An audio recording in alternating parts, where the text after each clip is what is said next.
Welcome students, आप सभी लोगों का 11th की इस क्लास में स्वागत है। हम सभी लोग जिस चैप्टर को पढ़ रहे थे उसका नाम था परमाणु संरचना। परमाणु संरचना में मैंने पिछले 4 या 5 वीडियोस आपको प्रोवाइड किए हैं।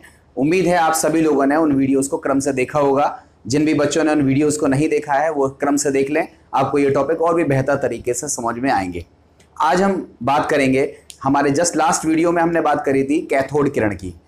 आज हम उसके आगे का पोर्शन चलते हैं। कैथोड किरण में हमने इलेक्ट्रॉन की खोज को देखा था और आज हम बात करने वाले हैं कैनाल किरणों की, जिसको धन किरण भी कहते हैं, पॉजिटिव रेज भी कहते हैं।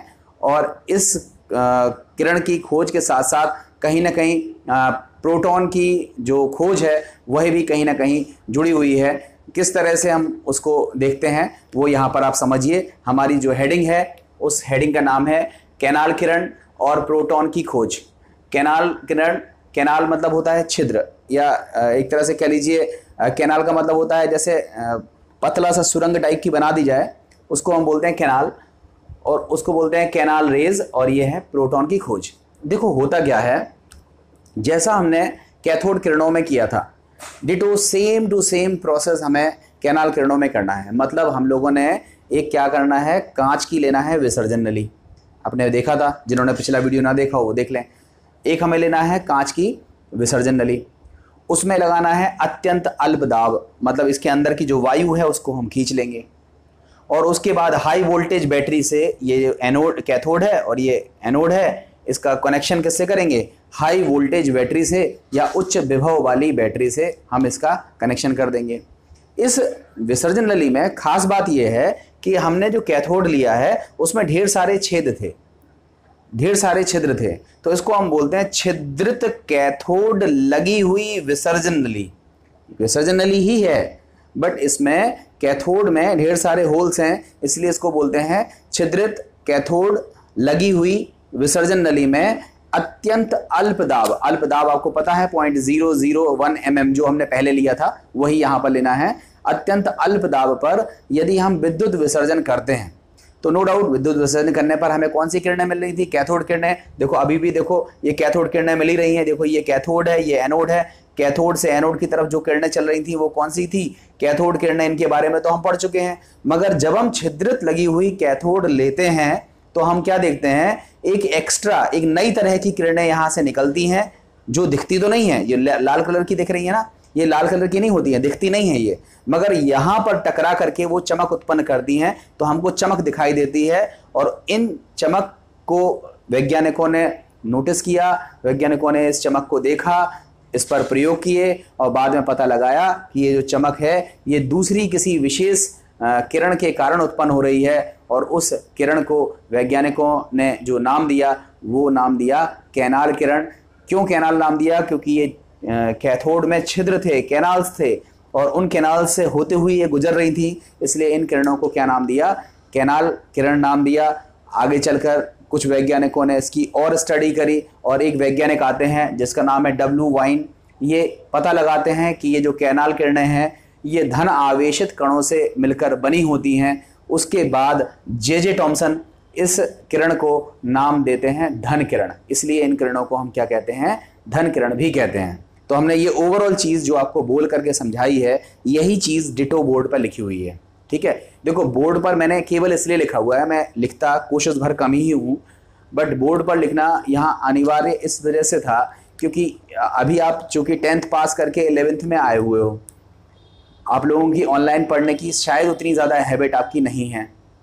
धीमे धीमे करके जैसे जैसे आपको हैबिट डेवलप हो जाएगी, आपको मेरी टोन या जो बोलने का जो पैटर्न है, समझाने का जो पैटर्न है, जैसे जैसे आपको वो समझ में आएगा, आपको ये सब लिखने की आवश्यकता बोर्ड पर कम से कम पड़ेगी। आप सुन करके चीज़ों को ज़्यादा बेहतर तरीके से सीख पाओगे। तो आप इस लिखे हुए कंटेंट को मैं पढ़ दे रहा हूँ, जिसको कोई डाउट हो तो वो आप हमसे कमेंट सेक्शन में पूछ सकते हो या आप टेलीग्राम ग्रुप पर पूछ सकते हो। मैं कोशिश पूरी करता हूँ कि आपके कोई भी डाउट्स यहाँ पर शेष न रह जाएं। देखिए हम उनको बात करते हैं। देखो क्या लिखा है, गोल्डस्टीन ने ज्ञात किया कि जब छिद्रित, मतलब परफोरेटेड कैथोड, छिद्रित को बोलते हैं परफोरेटेड कैथोड, लगी हुई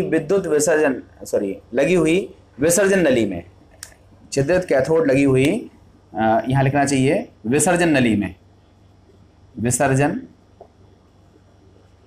नली में अल्प दाब पर गैस में विद्युत विसर्जन कराया जाता है तो कैथोड के पीछे, मतलब कैथोड के पीछे दीप्ति या चमक उत्पन्न होती है, ग्लो उत्पन्न होता है।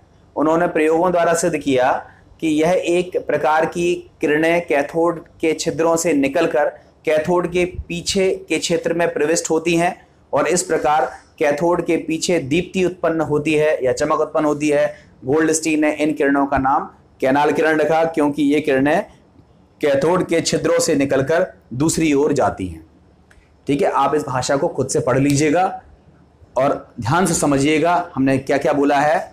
विसर्जन नली ली, अत्यंत अल्प दाब पर हमने गैसों में विद्युत विसर्जन कराया, बट शर्त केवल यहाँ पर बदल दी कि हमने कैथोड को छिद्रित लिया। तो हमने क्या देखा, कैथोड किरणें तो निकल ही रही हैं, कैथोड से एनोड की तरफ तो किरणें चली रही हैं, एक एडिशनल अतिरिक्त किरणें निकलती हैं जो एनोड से कैथोड की तरफ जाती हैं और कैथोड के छिद्रों से होती हुई कैथोड के पीछे साइड में चमक उत्पन्न करती हैं। इन किरणों को हमने कैनाल किरण नाम दिया और कैनाल किरण का जो अध्ययन है वो और वैज्ञानिकों ने किया। डब्ल्यू वाइन ने अध्ययन करने पर देखा कि ये धनावेशित कणों से मिलकर बनी होती हैं और आगे चलकर जे थॉमसन ने इसे धन किरण भी नाम दे दिया। तो देखो पेपर में आपसे क्वेश्चन पूछा था धन किरणें क्या होती हैं या कैनाल किरणें क्या होती हैं, इनके प्रमुख गुणों का उल्लेख करो। तो अभी हमने धन किरण के बारे में सीख लिया। अब हम बात करते हैं कि ये कैनाल किरणें आई कहाँ से, कैसे उत्पन्न हुई, क्या इनका ओरिजिन था, क्या सोर्स था। उस सोर्स को आप ऐसा देखो, जैसे थोड़ी देर के लिए मान के चलो कि हमने यहाँ पर हाइड्रोजन गैस भरी हुई है। कौन सी भरी हुई है, हाइड्रोजन गैस। देखो गैस भरी नहीं है बहुत, जब हमने गैस निकाली तो इसके अंदर की सारी वायु तो खींच ली, थोड़ी बहुत जो वायु है वो हमने कौन सी इसमें रखी हुई है, हाइड्रोजन गैस रखी हुई है। अब आप खुद सोचो ये हाइड्रोजन है, अगर विद्युत क्षेत्र जब हम लगाएंगे, हाई वोल्टेज लगाएंगे और मान लो उसमें से एक इलेक्ट्रॉन निकल गया, हाइड्रोजन के पास एक इलेक्ट्रॉन होता ही है, आपको पता है इसका परमाणु क्रमांक 1 और द्रव्यमान संख्या 1 है। इसका मतलब इसमें एक प्रोटॉन है, एक इलेक्ट्रॉन है और न्यूट्रॉन इसमें है नहीं। प्रोटॉन 1 है, इलेक्ट्रॉन 1 है और न्यूट्रॉन कितना है, 0। तो हमने क्या किया, हाइड्रोजन गैस जब भरी और जब हमने उस पर हाई वोल्टेज लगाया, उच्च विभव लगाया, तो हमने क्या देखा कि जो हाइड्रोजन थी वो आयनित हो गई, मतलब उसमें से इलेक्ट्रॉन निकला और धन भाग निकला। वो जो धन भाग था, जो पॉजिटिव चार्ज से बना हुआ था, वह धन भाग तेजी से ऋण प्लेट की तरफ भागा और यहाँ से निकलता हुआ पीछे साइड में टकराया। तो इसका मतलब ये जो धनावेशित कण हैं, इन धनावेशित कणों से मिलकर जो किरण बनी हुई है, उस किरण को हम क्या बोलते हैं, धन किरण कहते हैं। देखो अभी ये धन भाग किसका है, हाइड्रोजन का। मान लो थोड़ी देर के लिए हम यहाँ पर नाइट्रोजन गैस ले लेते तो ये धन भाग किसका होता, नाइट्रोजन का। मान लो हम ऑक्सीजन गैस ले लेते तो ये धन भाग किसका होता, ऑक्सीजन का। तो इसका मतलब जैसे जैसे हम यहाँ पर गैसें बदलेंगे, हाइड्रोजन के लिए अलग धन किरणें मिलेंगी, ऑक्सीजन के लिए अलग धन किरणें मिलेंगी, नाइट्रोजन के लिए अलग धन किरणें मिलेंगी। कहोगे अलग क्यों मिलेंगी, देखो होता यह है कि देखो जैसे हमने इलेक्ट्रॉन से मिलके बनी हुई किरण है, जैसे देखो जो हमारे पास कैथोड किरण है, ये किससे मिलके बनी है, इलेक्ट्रॉन से। और आप सभी को पता है कि इलेक्ट्रॉन का द्रव्यमान तो बदलता नहीं है, चाहे हाइड्रोजन का इलेक्ट्रॉन हो, चाहे नाइट्रोजन का इलेक्ट्रॉन हो, चाहे ऑक्सीजन का इलेक्ट्रॉन हो, चाहे फास्फोरस का इलेक्ट्रॉन हो, सभी के इलेक्ट्रॉन्स कैसे होते हैं, समान होते हैं। तो कैथोड किरणें तो इलेक्ट्रॉन से मिलकर बनी होती हैं और कैथोड किरणें किसी भी गैस में प्रोड्यूस करी जाएं, चाहे वो हाइड्रोजन हो, चाहे वो नाइट्रोजन हो, चाहे वो ऑक्सीजन हो, सारी की सारी कैथोड किरणें एक ही टाइप की होंगी क्योंकि वो तो इलेक्ट्रॉन से मिलकर बनी हैं।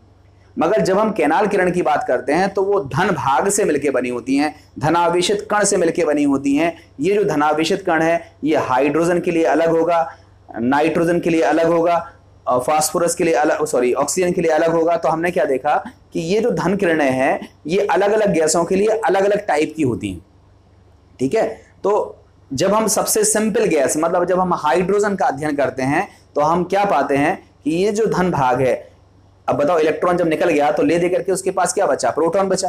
तो यहां पर जो धन भाग हाइड्रोजन को लेकर के जब हमने एक्सपेरिमेंट किया तो हमने क्या खोज लिया कि वही जो हाइड्रोजन का धन भाग था वही कहला रहा था हाइड्रोजन का नाभिक, और चूंकि उस नाभिक में एक ही प्रोटॉन था तो इस तरह से वो प्रोटॉन की खोज यहाँ पर डेवलप होती है, या प्रोटॉन की खोज के लिए मार्ग अग्रसर हो जाता है। प्रोटॉन की खोज करने के लिए लोगों ने सोचना शुरू कर दिया कि यार हाँ, यहाँ तो प्रोटॉन की खोज हो सकती है या प्रोटॉन यहाँ पर होना चाहिए।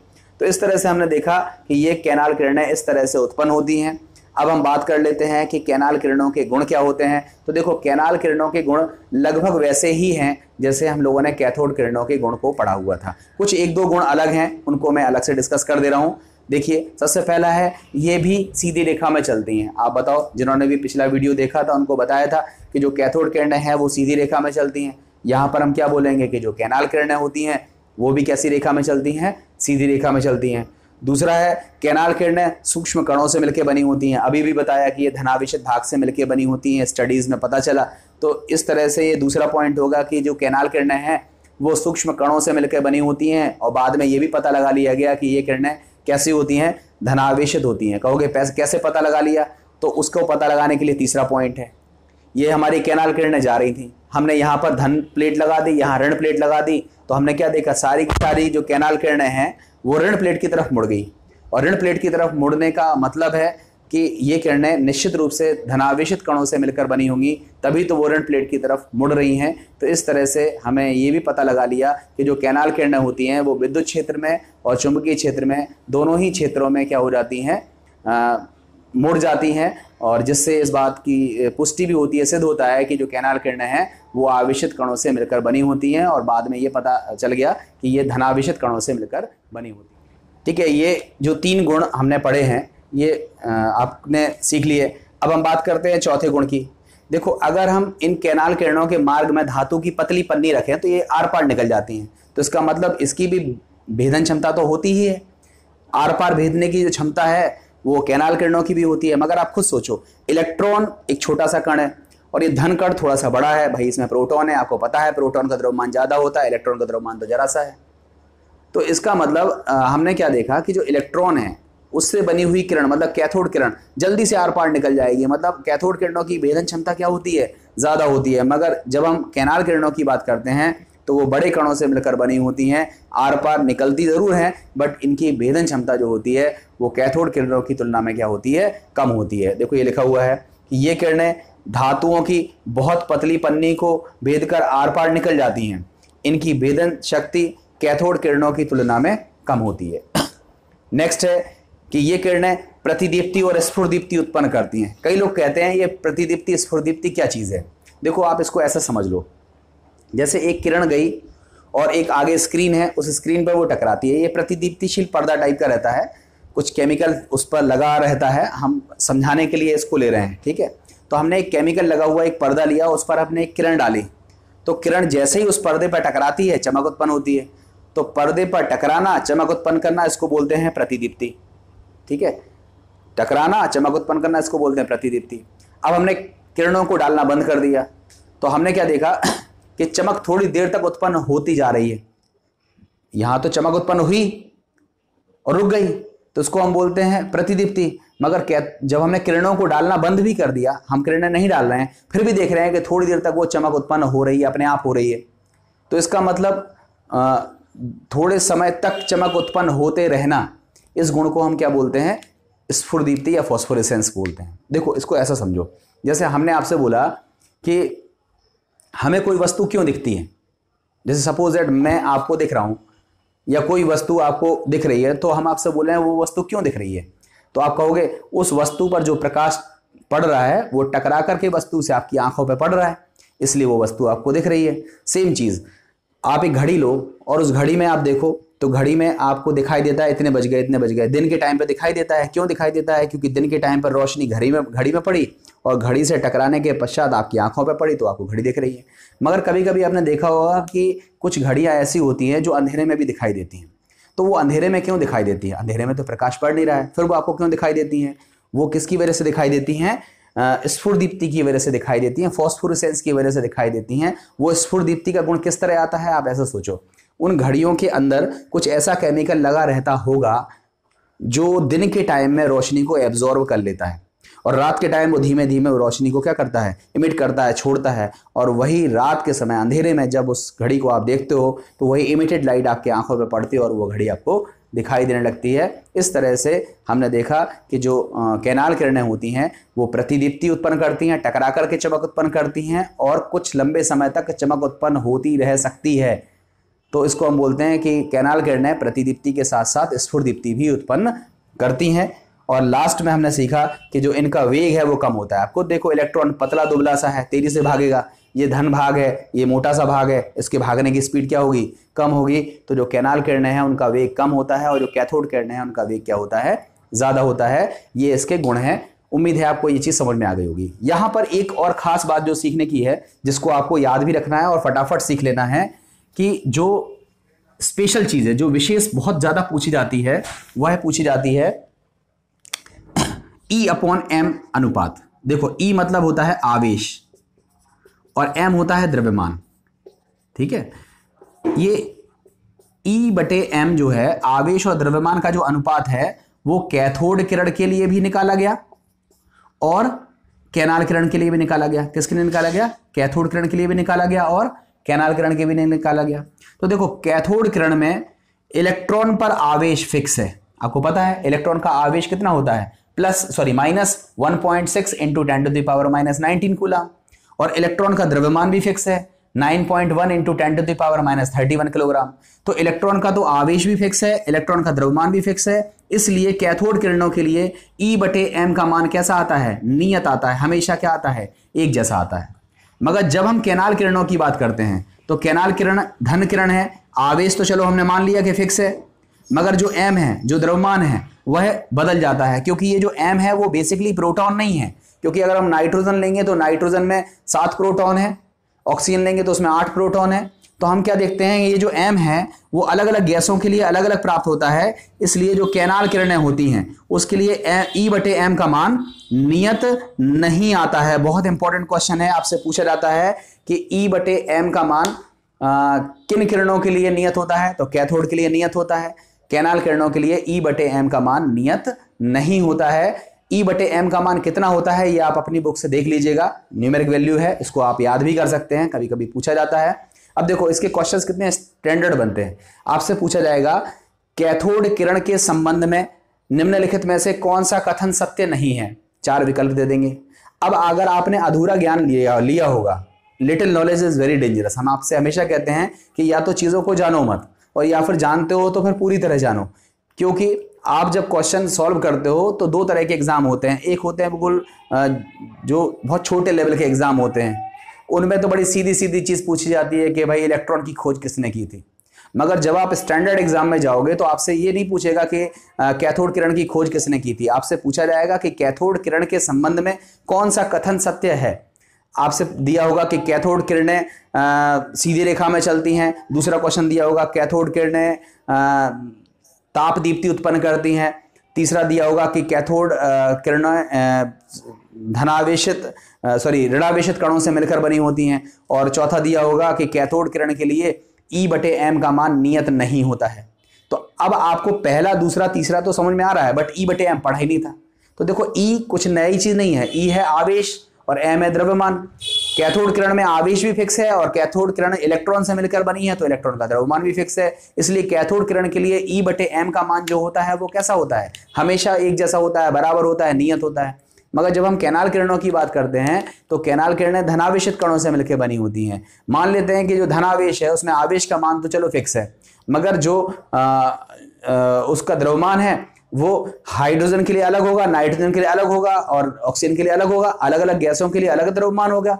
तो ऐसी स्थिति में हम क्या देखते हैं, E तो ठीक है मगर m बदल रहा है, तो E/m का मान बदलता जाएगा, गैस बाई गैस बदलता जाएगा। इस तरह से हमने सीखा कि जो कैनाल किरणें होती हैं उनके लिए E/m का मान फिक्स नहीं होता है। तो इस तरह के ये कुछ एक गुण हैं, आप अच्छे से फेयर कॉपी को मेंटेन करते हुए कैथोड किरण, उसके गुण, कैनाल किरण और उसके गुण को लिख लीजिएगा और इस वीडियो को अपने दोस्तों तक पहुंचाइएगा। ज़्यादा से ज़्यादा लोग टेलीग्राम ग्रुप से जुड़िए, जिससे आने वाले समय में मैं आपके टेस्ट जो है वो उस टेलीग्राम ग्रुप पर ले सकूं, जिससे आपका जो पढ़ने की जो स्ट्रेटजी है, पढ़ने का जो तरीका है वो इम्प्रूव हो सके और आप बहुत अच्छा बहुत जल्दी सीख सको। Thank you very much.